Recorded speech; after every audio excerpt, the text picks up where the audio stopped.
Yee.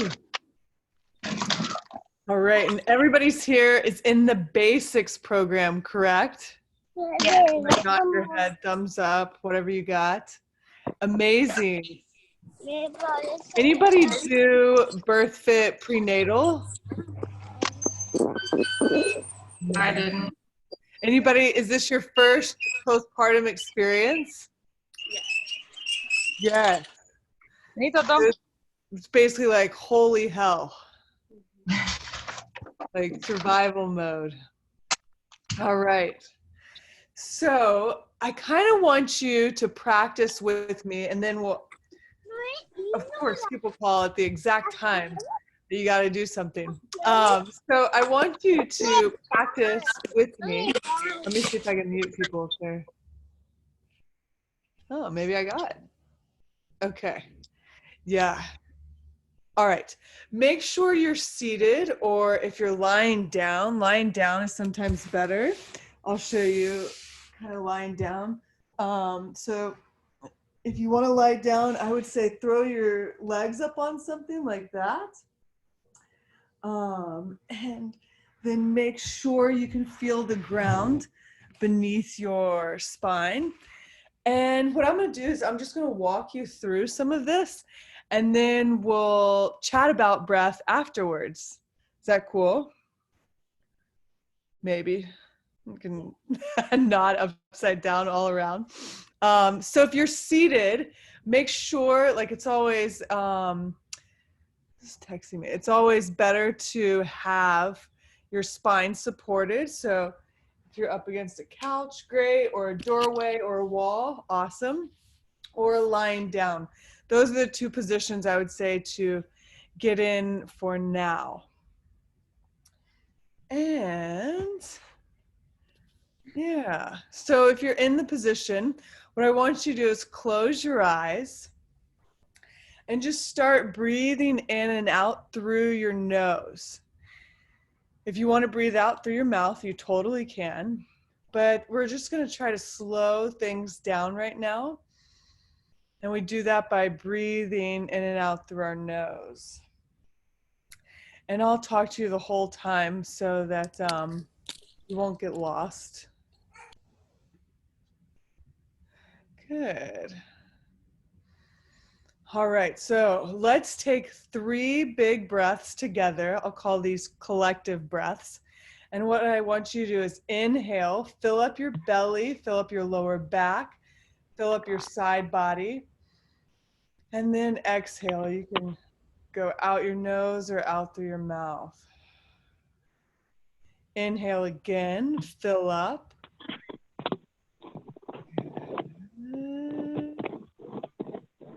And then exhale, let it go.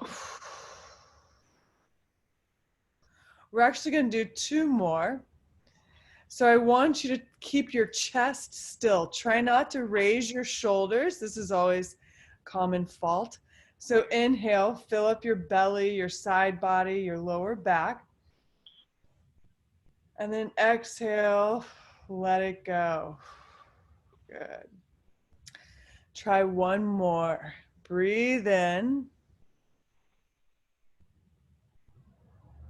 And either exhale through your nose or through your mouth. Good. And so I want you to keep your eyes closed. I'm over here closing my eyes. Keep your eyes closed. And I'm going to just keep talking to you, but I want you to keep that same breathing pattern. So in through your nose and either out through your mouth or nose. And you're going to start to visualize some things as I basically walk you through this. So whenever you inhale, I want you to see your diaphragm. It's this muscle that lives right under the rib cage. And as you inhale, the diaphragm lowers. So just take a few breaths and visualize that. There's no right or wrong way to visualize because everybody's lens is unique.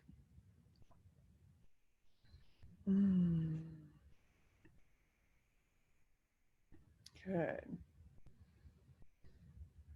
And then same thing that the diaphragm does, the pelvic floor does.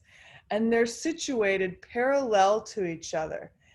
The diaphragm hangs out under the rib cage, and obviously the pelvic floor is in our pelvic bowl, our pelvis or lower body.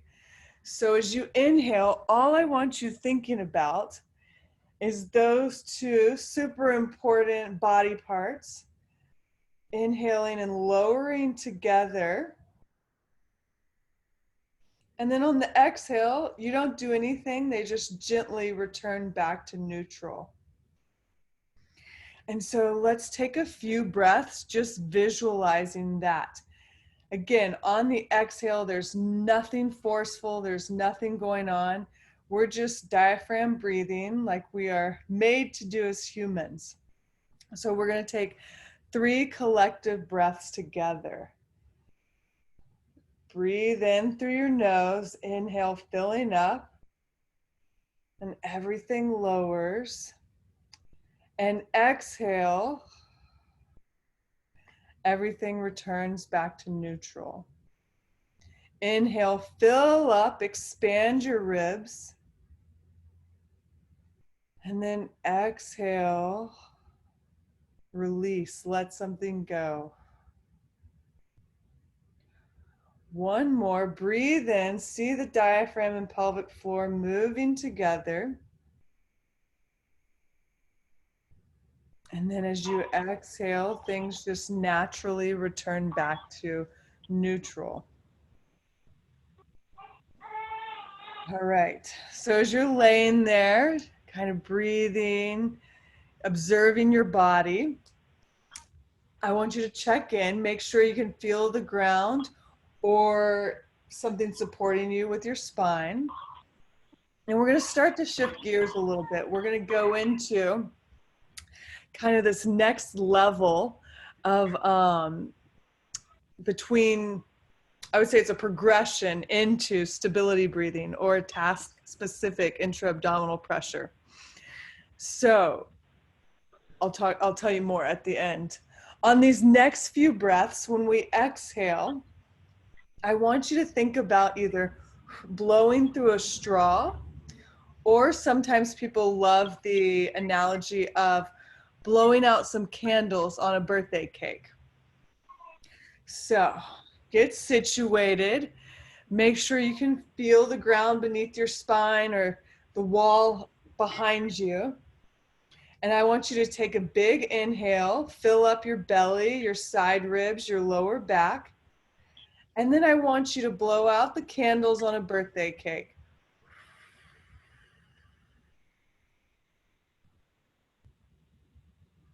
And then completely let go, reset.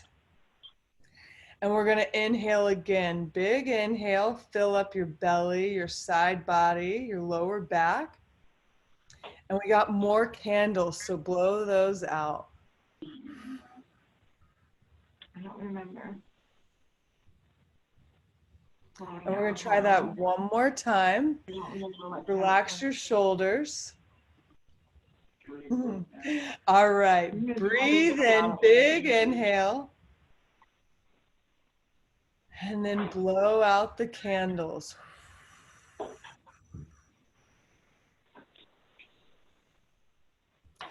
And let something go, reset. I have tried to mute all the participants. So if you are not muted, check yourself before you wreck yourself. Yeah, it might be difficult if you're on the phone, but just be mindful that other people are here. So yes, mute yourself if you have not. All right, my friends. So we've done diaphragm breathing. Keep hanging out there. We've done a little birthday cake candle blowout. And I want you to feel that in your body. So we're going to try that again for 3 breaths. But this time I want you to feel what happens with kind of like this area. Oh, you can't see me, but I'll show you the video. Like your obliques, your internal and external obliques. and just see what happens. Feel it whenever you start to blow out the birthday candles. So make sure you're comfortable. Get your shoulders out of your ears. And then we're going to take 3 practice breaths again. All right, so inhale, fill up, belly, ribs, lower back. And then imagine a cake right in front of you and blow those candles out. If you like a straw better, straws work too. Let's try 2 more. I want you to fill up your belly, side body, lower back, mid back, everything. And then blow out the candles.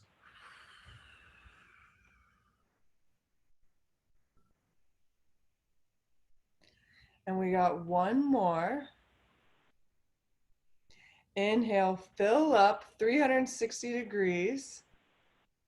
And then exhale, blow the candles out.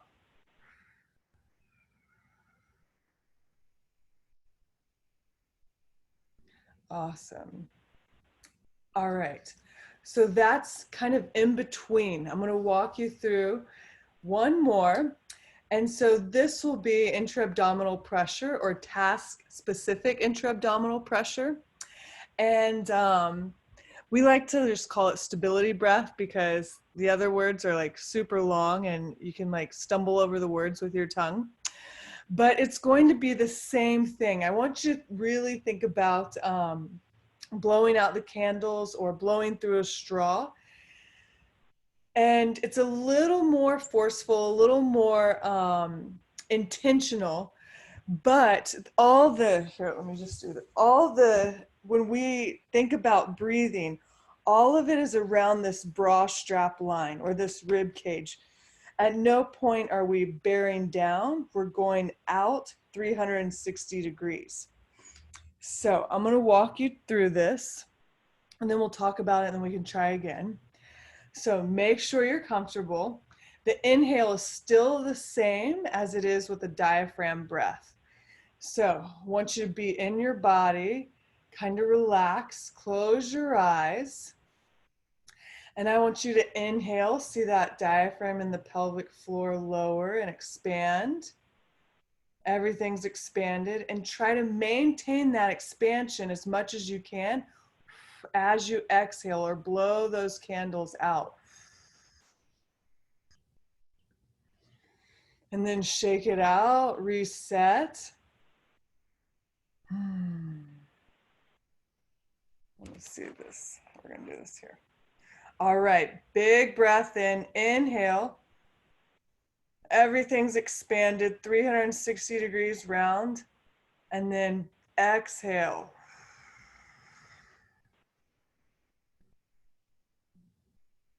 One more, breathe in. Expand bra strap line, rib cage. Try to maintain that expansion as you exhale.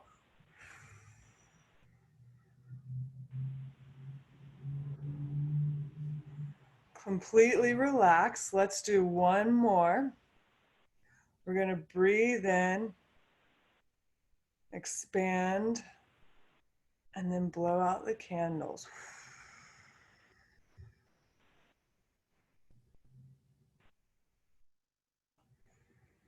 Good. And then move around some, shake it out. And let me talk to you a little bit. All right, we'll talk now. So if you want to sit up, you can. If you want to stay lying down, by all means, stay lying down. Just to confirm and to kind of like reiterate everything, there's one breath that we as humans are designed to do, and that's our diaphragm breath. That's the one we talked about in the beginning, where our diaphragm and our pelvic floor, they kind of sit like this in us. And when we inhale, they lower. And as we exhale, they just naturally return back to neutral with no force, no thinking about it. We don't have to think about it. And then there's the task-specific intra-abdominal pressure or the stability breath. And it's the same breath you would, or same idea that you would use if somebody was like kind of coming up to you and they were going to kind of punch you in the belly.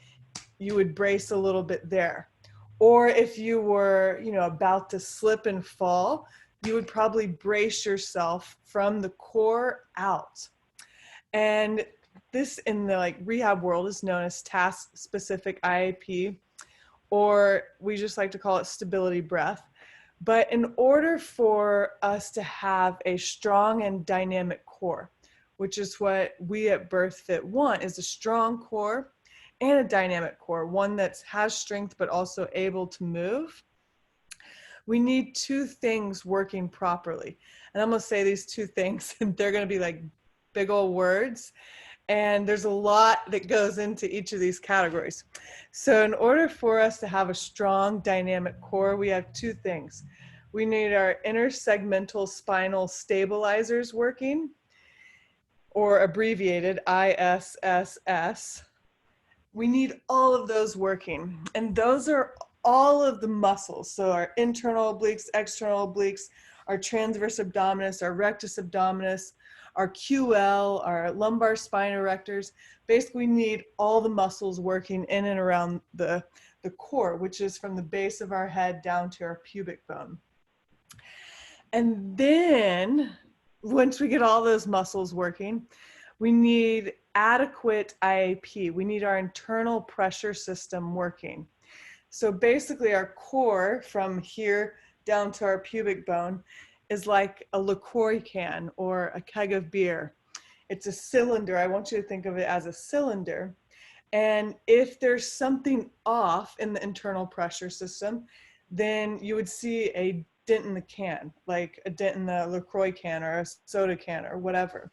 Same thing for us as humans. If something's off with the internal pressure system, we're going to get some signs and symptoms. And those signs and symptoms being DRA, diastasis rectus abdominis, or lower back pain, or disc bulge, or hip pain, or symphysis pubic dysfunction, or anything around that. So we need both of those things for our core to be strong and dynamic. Sounds simple, but it's not easy. And so the hard part is that internal pressure system. Basically, we have to start to kind of like play with it and mold it again. I sometimes visualize like that Gumby character. I don't know if y'all had this growing up, but you want it to be flexible and able to mold, but Gumby doesn't have a core because he can bend all over the place. But it's so foreign, like especially for newly postpartum people, as you're in this new body, like you're yourself, but you have this new body and you're like, how do I work this thing? What, like, is this second gear? Is this third gear? Like, what is going on here? And so now you're having to navigate and basically drive this new system. And that's what we're trying to figure out with the internal pressure system. So diaphragm breathing and then stability breath. Those are the two things we did. The candle breathing is like the in-between thing. And if that's what you think about, do it. Sometimes I still think about candle breathing. I will say, so I started down this road of paying attention to my breath and rehab, maybe like 2011, 2012. And I used to get so freaking frustrated because my body wasn't doing the IAP stuff, like so frustrating. So what I would do is set a timer for like 5 minutes a day and just practice. However many breathing reps I could do, I would practice that. And sometimes it was only 5, sometimes it was 10, sometimes it was more. But I would completely reset in between each one like we did here, because what's more important is the like neural firing patterns, the brain to the body. Like, okay, I'm actually telling my body to do this thing. Okay, so what kind of questions come up? What do we got?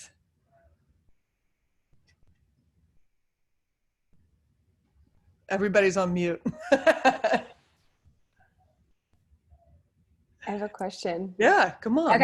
Okay. So what are you doing?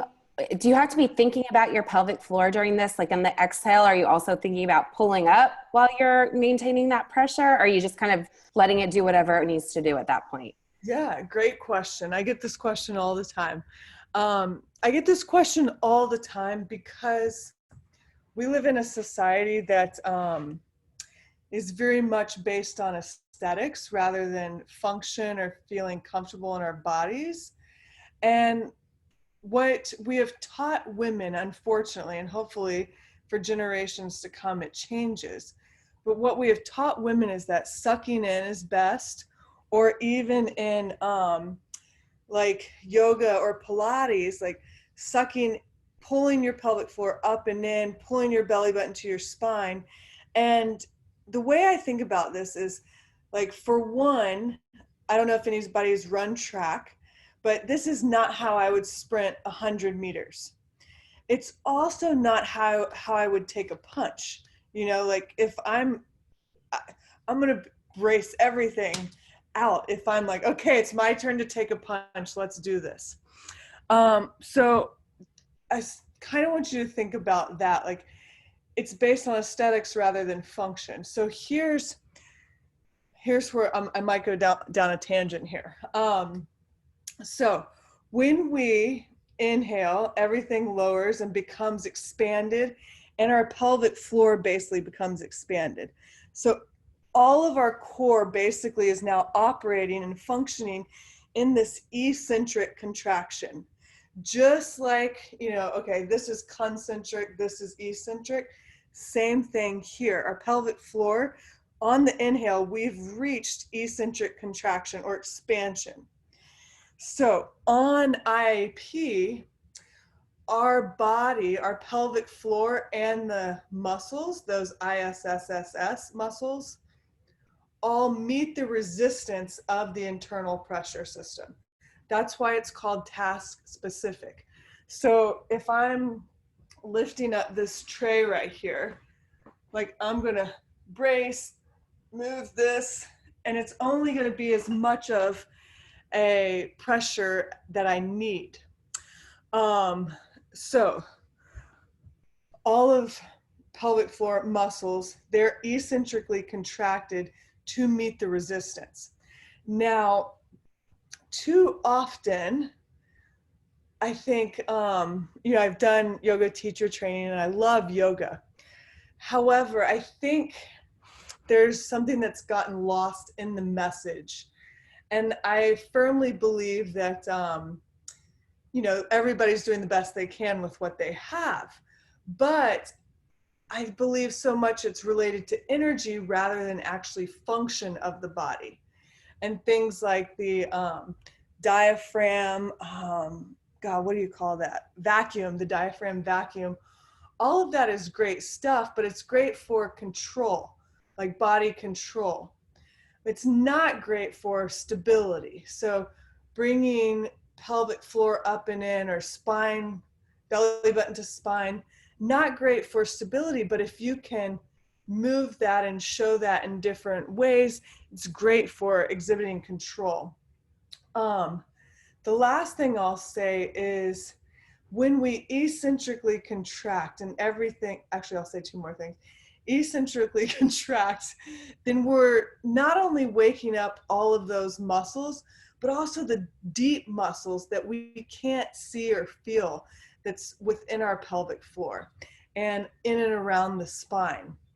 And, I think I lost my train of thought. Oh, yeah. So most often people that experience urinary incontinence, so bladder leakage, peeing when you jump rope, things like that, 9 times out of 10, I would bet money that it's because their pelvic floor is too tight, or hypertonic is the word.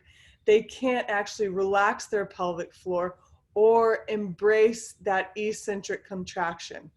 So long story short, if I had somebody, we would have to, with the pelvic floor PT, so they could work internal trigger points, we would have to relax the pelvic floor and then start to train the pelvic floor again in that eccentric, with the IAP breath, eccentric contraction. Hopefully that all makes sense. That was a few tangents. Yeah. That was helpful. Thank you. Yeah, for sure, for sure. What else we got? I guess my biggest question is I kind of get lost when you add in movement of like you say take a couple breaths here. Do you mean like breathe and then like reestablish and then move to the next pose or Mm-hmm. Oh, like if we're doing like tripod or bear or tabletop. yeah, or like the shin box lunge or Mm-hmm, mm-hmm. Yeah. So whenever we say that, take a few breaths here or take 10 breaths here, what I would love is to go back to the diaphragm breathing, and like maybe you're in tabletop. Let me do this one. So we're in tabletop here. Find spinal neutral. And the best thing to do here is basically breathe. Use that diaphragm breath. But now if we're moving, if we're moving like opposite arm, opposite leg for bird dog, that's when you got to start to use that IAP or that stability breath.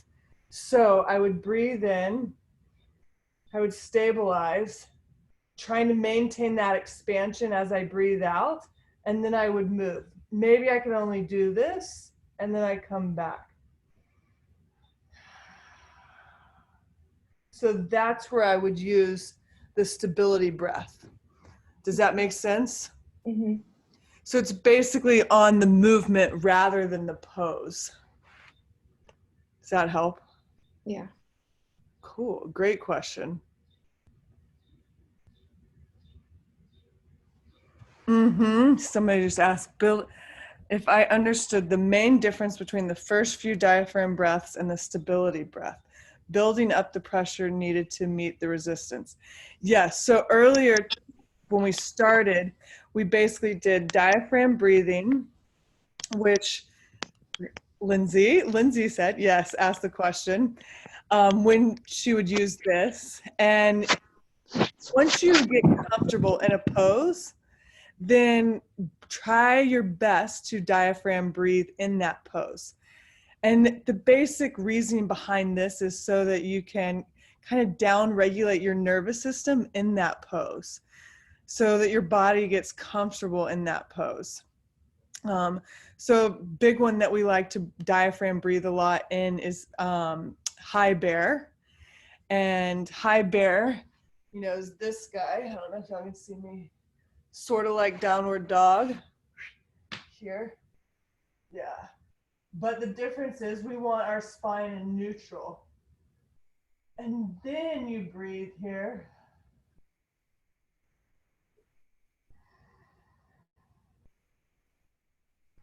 And that one's so good for, like we mentioned, urinary incontinence earlier. But if you look at bear, you're basically putting your pelvis above your rib cage. So now the pelvic floor is above your diaphragm. But we still want to embrace that diaphragm breathing. So you might want to visualize, okay, everything's moving together and returning back to neutral. And then we started talking about blowing out candles. And so that's basically the progression up to the stability breath or the intra-abdominal pressure. Those were just the 3 different kinds of breathing we talked about. One thing that's super helpful, and by all means, keep asking questions, but there's a belt out called the Core 360 belt, and it's not like a weightlifting belt. It's I think I let a client borrow one of mine. It's got nodules on it, and you would wrap it around your rib cage, and it gives you tactile feedback. It's probably $100 or so, but if you work with clients, like, it's a great investment. The other thing I love is these TheraBands, or like a super band. And let me see. you basically would tie this around the lower part of your rib cage.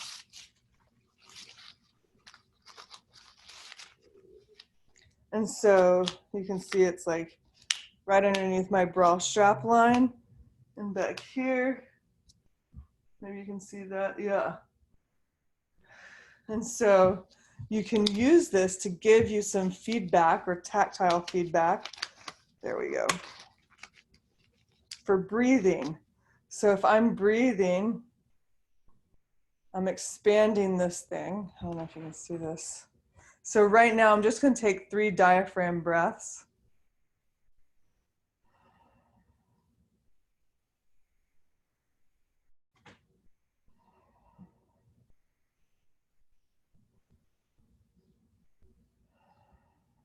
And you can see it move out and then move back in.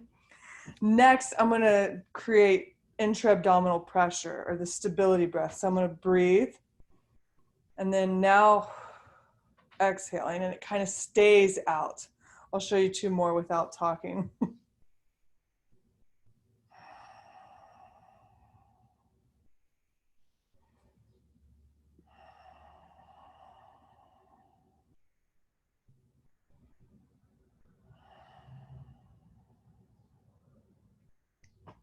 Could y'all see the difference? Sort of. You can, sometimes you can see it from the back. I don't know if you can see my rib cage here, but I'll try a few diaphragm breaths first.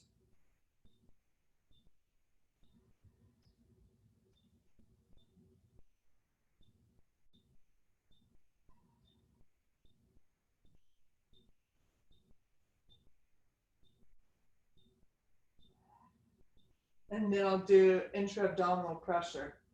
Same thing.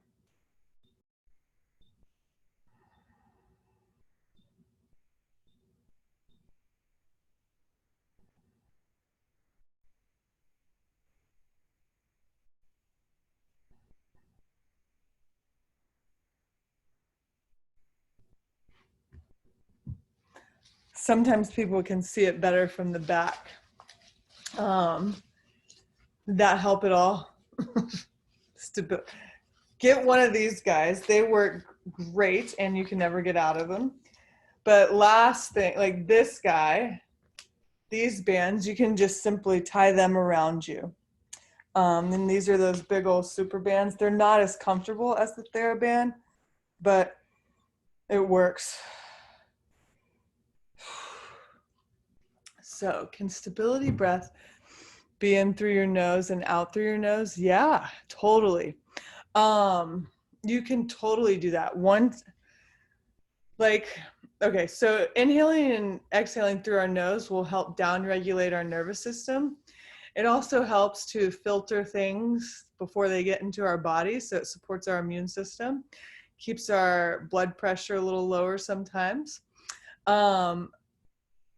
Whenever I'm coaching classes and let's say there's intervals, I always encourage people in the rest to breathe in through their nose and out through their nose or mouth.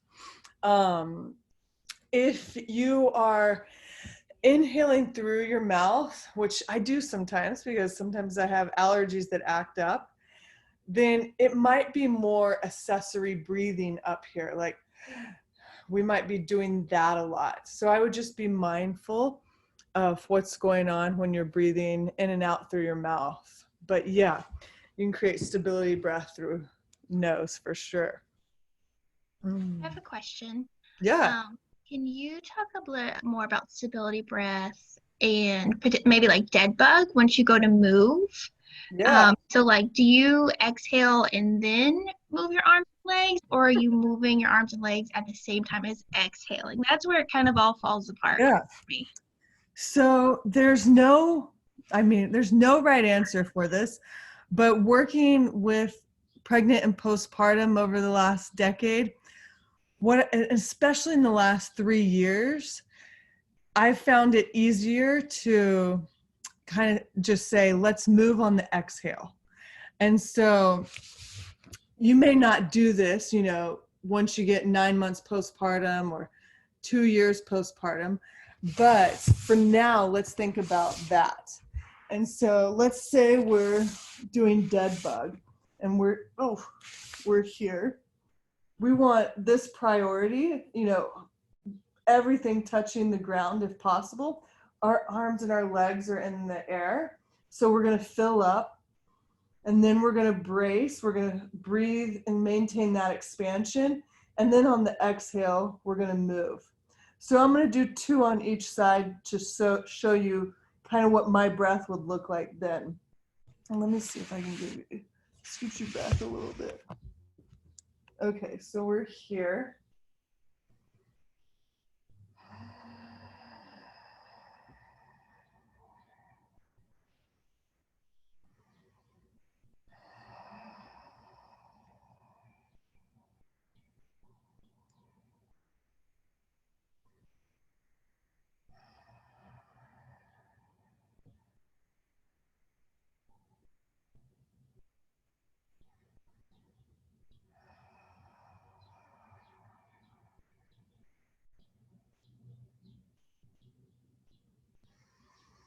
Did that make sense? Yeah, that was very helpful. Thanks. For sure. And then let's kind of talk about, wow, that's terrible lighting there. We'll go this way. So side plank options, right? So this can get a little crazy and there's lots of options here. So you'll see this. And what I would suggest starting with is on your elbow, relaxed hand, and then hip lined up, and then your bottom foot lined up. If you can press up to this, and this is spinal neutral, you're just at an angle, but your spine is neutral, so you might want to play with the tilt of your pelvis, chin tuck. Take some diaphragm breaths here in this pose.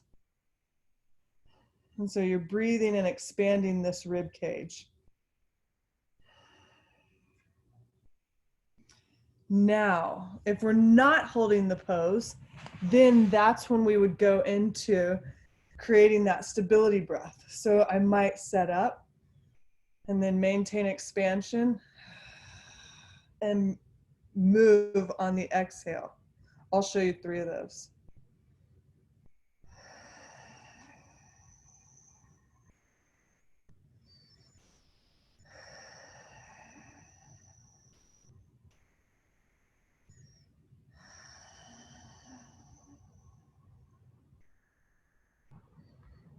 And then I'll show you the other side because we got to even that out. But on this side, maybe I would incorporate my leg as an option. So we're here. I'm going to breathe in and then create stability.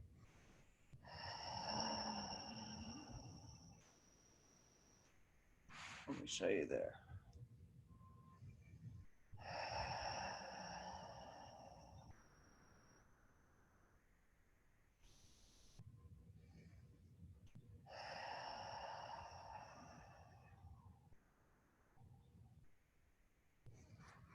And then that would be, you know, some versions of the side plank.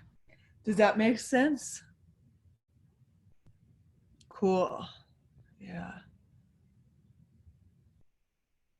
Do I have a cue for what it feels like to maintain expansion? Okay, so different cues work for different people.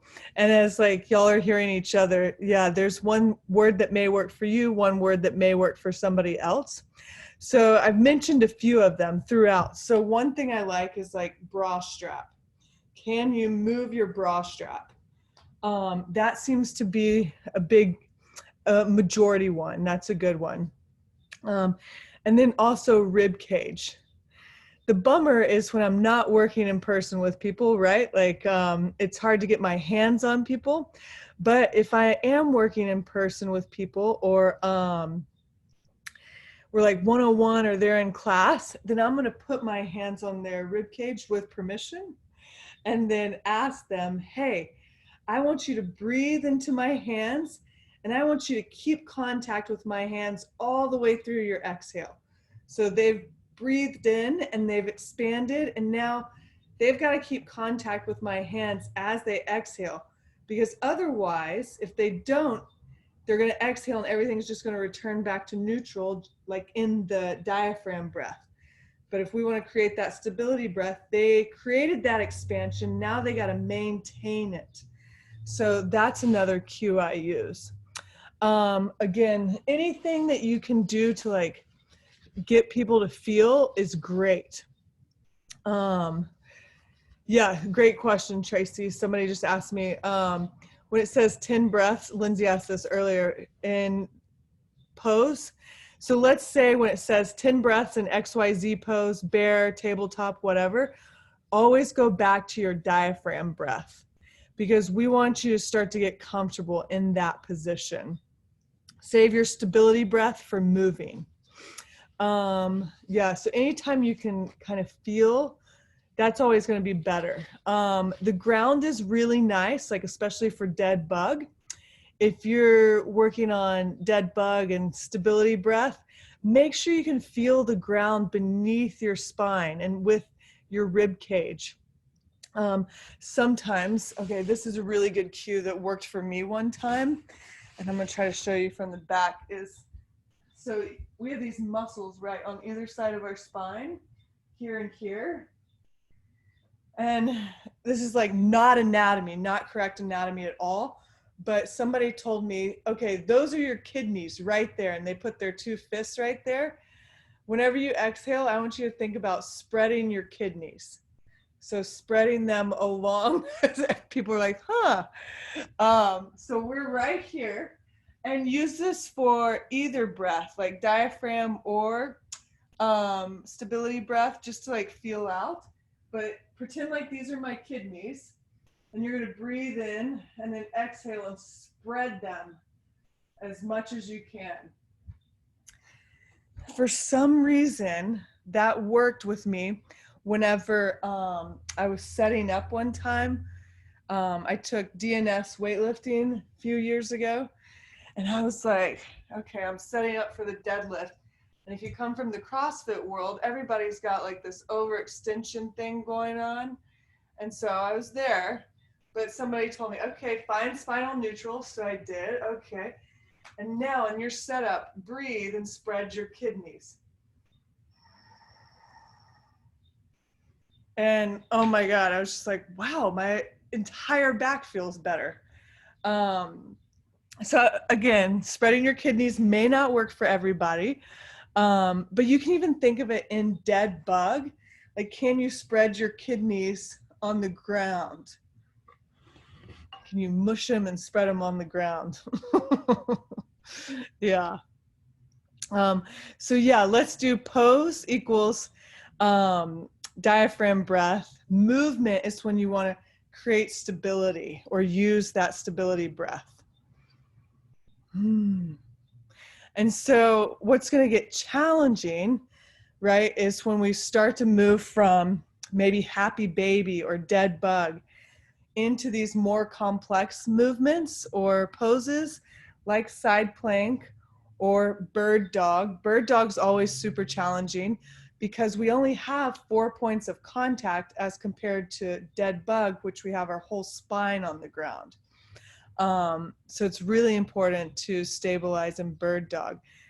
I'll tell you, one time whenever I was starting or when I was practicing bird dog, I think my movement was something like this, like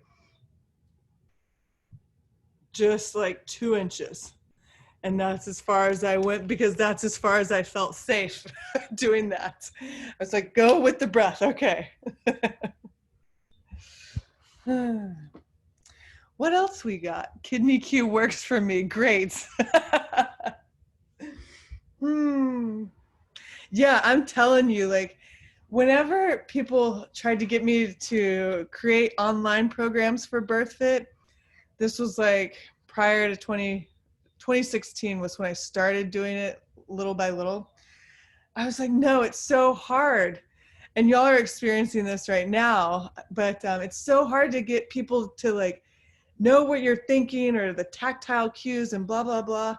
But this is good because now I can actually check in with each kind of new group on Train Heroic And we can do like group sessions like this, which is amazing because everybody has sort of the same question, but different cues and things work for different people. Yeah. What other questions do we got?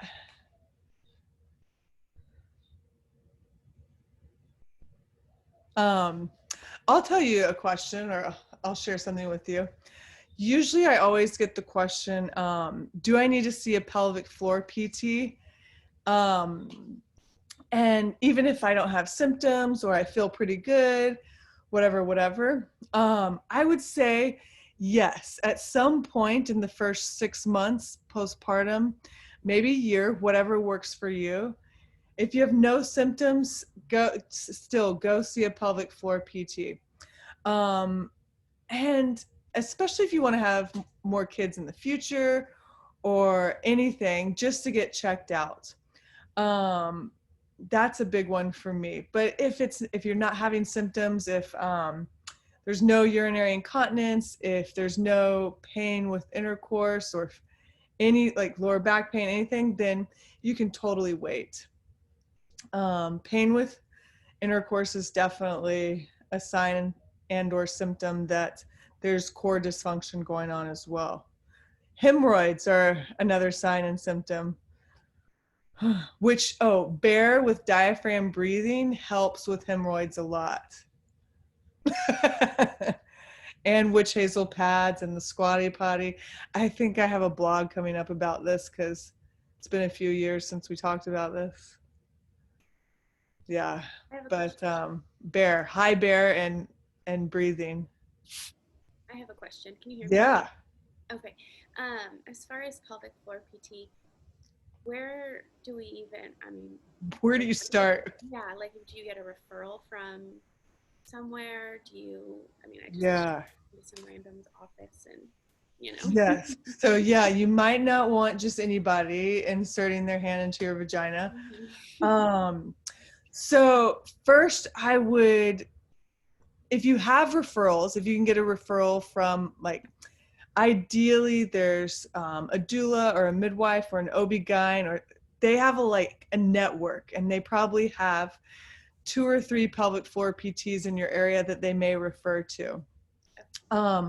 Some things I look for, and just like with any profession, it's all not created equal. So some things I look for are, do they have DNS training, which is dynamic neuromuscular stabilization? Do they have, or are they, what is it, Herman and Wallace board certified? That's another good one. And then, is this something that they do on the regular? Or is pelvic floor PT just another thing that they do? I'd rather go see somebody that this is their specialty. Mm-hmm. And I would definitely check out their website, ask a doula. Even if you didn't use a doula for your birth, you can totally reach out to them for their referrals, because they'll know. There's a handful, I would say there's a group of BIRTHFIT pelvic floor PT professionals, but it just depends on where you live. So if you have any questions, feel free to email us. My OB is actually the one that told me about BIRTHFIT, so maybe I'll start. What? Who's your OB? Dr. Weiner. Oh, she's great. So I'll start with her. Yeah. Start with her, and you know who else you could ask is Leah Bartow, because are you in Houston? Yeah. Yeah, she'll know. Leah or Whitley. Whitley is a chiropractor in Houston. Okay. Yeah. Okay. I'm new to the whole thing, so I will reach out. Yeah, reach out to them and they'll for sure help you. Great. Thank you. Yeah. What about, oh gosh, you're stumping me with, no, just kidding. Another question.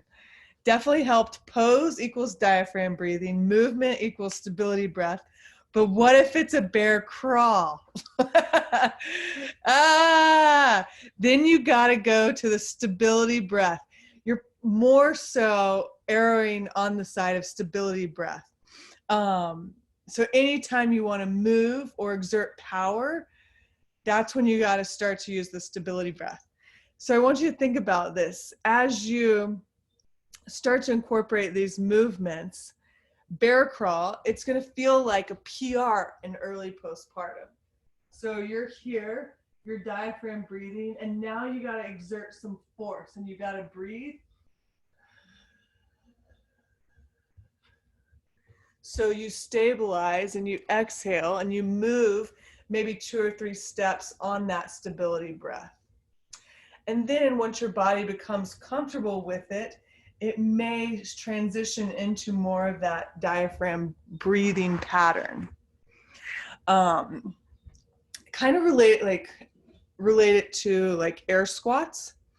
So right now, air squats, even like squatting to a couch or something, oh, I sat on something. It may be like, okay, I need to create stability and move through the exhale. But then once you feel comfortable with it, you can have a conversation, you can breathe in and out through your nose. You don't have to create the stability breath every time you squat. So same thing with a bear crawl, same thing with even a low bear crawl. Once your body knows that movement and it's become adapted to that movement, then it's not as, let's say, taxing on the nervous system. Does that make sense? Yeah. Yeah. So right now, most of you are in this shit. I got to get to know this new body. We got to basically connect the wires from here to here. And one of the things that's going to be so foreign or basically, let me back up, hard to do, it's going to be hard to do, is you've had this baby growing inside of you. And somebody told me this analogy and it's really good and I wish I could take credit for it, but the baby is like a college student renting a house. And so they don't care where they put things. They don't care what kind of destruction they've done to the house. They loved the house, but now they're out. And now you've got to fix up the house for the next renter, buyer, whatever. And that's where you're at. You're like, oh my God, there is a hole in the wall. There's paint chipped over here. That's what's going on. And not only that, like, you are used to this certain way of being. So you're probably used to, picking up a 25-pound bag of dog food or loading I got the groceries. I can take them all from the car to the house in one trip, all 6 bags. But now, like, your limitations and your capacities are a little bit different. Each way or each week will start to feel a little bit different, and your capacity will start to expand week by week. So be patient with your body, be gentle with your body, and just use this time, especially during the BIRTHFIT basics, as kind of a time to observe your body. Basically have a conversation with your body each day, like, hello, physical body, how are you doing today? Some days you may feel like, oh, I can bear crawl across the house. I can do all the dead bugs. I can do all the bird dogs. And then other days you may feel like, wow, I only want to do 6 bird dogs or 6 dead bugs. And that's my capacity for the day. Totally fine. Know that there's no right or wrong here. Cool. Yay. All right. Any other questions before we sign off? If we get to the next week in the BIRTHFIT basics and we need another one of these, we'll totally do another one. Are there any other postpartum things you love for people to do, just healing wise, like pelvic floor therapy, obviously the movements, but are there any other favorites you've got in your little tool belt? Oh gosh, belly massage. I know we put this in there sporadically, but the more, this is what I was going to say, and then I lost my train of thought. Thank you. The more you can touch your belly, touch your scar, touch whatever, the better. And that's going to bring that connection from your brain to your body. And so sometimes, like even just putting your hands on your belly, like maybe it's on a freaking Tuesday and you're like 6 weeks postpartum, and you're like, all of a sudden, all these tears come down. You're like, where did that come from? Just let the tears come. Let the emotions come. Other days, you may put your hand on your scar and you're like, start laughing. I've had people laugh on my table when 2 days before they were crying. I'm like, what's going on? And I don't know. These emotions are coming up. And so whatever emotions come up, let them come up. But I would say belly massage is one of the greatest things. Castor oil is really nice. Jojoba oil is really nice. And you might find some days belly's a little more tender. You might even find, I'll show you this, like if you're belly massaging, if you get up under these ribs here, you might find, okay, one side feels a little stickier than the other. And then I would just kind of just gently massage that area. There's a super long video. I think it's in the BIRTHFIT Basics program where I'm in the white t-shirt. Could have worn a better t-shirt. There's holes all in it, but it's like 12 minutes long. Spend time touching your belly. It's so good. And even, if you have a cesarean scar, just gently making sure that guy is mobile. And you can even play with the scar. We'll do more about that. But you want to make sure this guy's moving, and even, breast tissue, you can massage that. All good stuff. The more you can like touch yourself or be in your body, the more it's going to help integrate back to earth. Feet on the earth, grounded, especially, if you're within that 6 to 8 week mark of postpartum, that's still a big time for grounding and reintegration. Great question. Yeah. Anything else? All right. Practice, but don't beat yourself up. Use these movements, use movement in general as a conversation with your body. And yeah, we'll keep checking in. Let us know if you need anything. Comment or email us. Either one works. Cool. All right, spread your kidneys and be well. All right. Bye, everyone. Thank you. Yeah, absolutely. Thanks so much. Bye. Yeah. Bye, y'all.